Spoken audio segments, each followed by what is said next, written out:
সর্দি কাশি হলে দ্রুত আরাম পেতে আজকে আপনাদের কিছু ঘরোয়া টিপস এবং হোমিওপ্যাথি ওষুধ সম্বন্ধে বলবো, যেগুলো আপনার 1 থেকে 2 দিন যদি আপনি খান বা আমার নিয়ম মতো করে চলেন তাহলে দ্রুত আরাম পাবেন।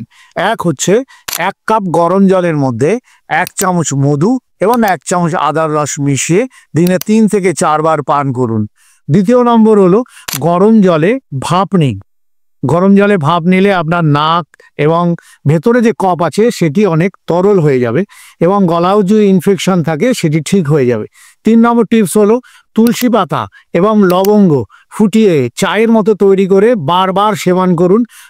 আপনার গলা বসা, গলায় জ্বালা, গলায় ইনফেকশন এবং গলা সুরসুর করা ঠিক হয়ে যাবে। হোমিওপ্যাথি ওষুধে প্রথমে হলো অ্যাকোনাইট 30, যেটি দিনে 3 থেকে 4 বার।